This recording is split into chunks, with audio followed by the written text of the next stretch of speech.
बिस्मिल्लाहिर्रहमानिर्रहीम।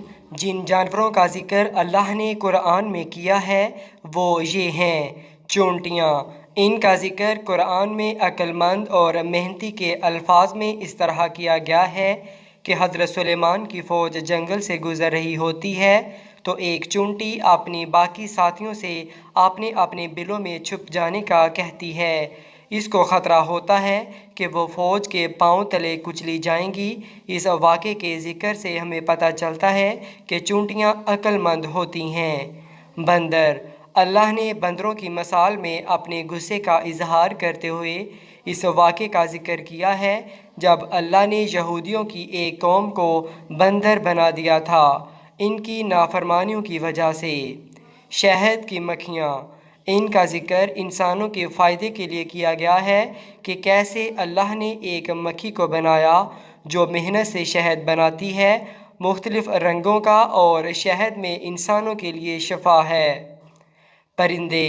इनके ज़िक्र में अल्लाह ने अपनी तख्लीक बयान की है कि कैसे इसकी कुदरत की वजह से परिंदे हवाओं में उड़ते फिरते हैं और इनको क्या चीज़ संभाले हुए है अल्लाह के सिवा।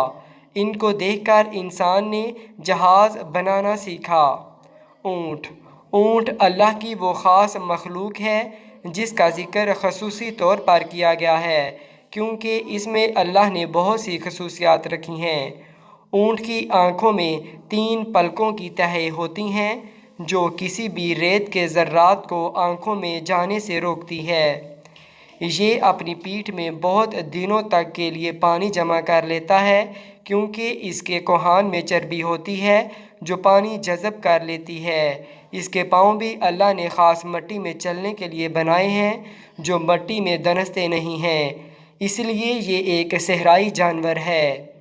गाय। गाय इंसानों के लिए फ़ायदेमंद है क्योंकि ये दूध, दही, गोश्त मैसर करती हैं।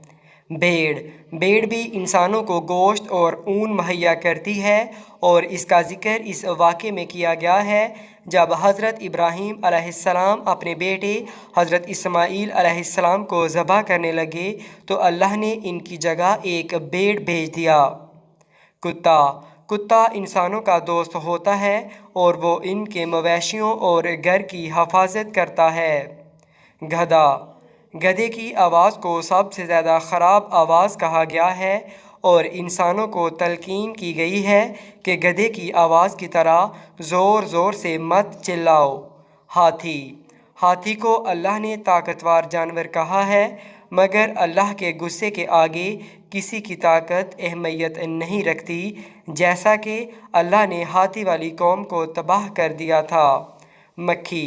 मक्खी एक छोटी सी मखलूक है मगर अल्लाह कुरान में कहता है कि किसी की हिम्मत नहीं कि वो एक मक्खी ही बना दे और इसमें जान डाल कर दिखा दे। मेंढक। मेंढक अल्लाह ने एक कौम पर अजाब की सूरत में नाजिल किए थे। हुदहुद। हुदहुद वो परिंदा है जिसकी अक्लमंदी की तारीफ़ की गई है कि वो हज़रत सुलेमान के ख़ास वज़ीरों में से था। घोड़े और गधे ये इंसानों की सवारी के लिए अल्लाह ने बनाए हैं। शेर।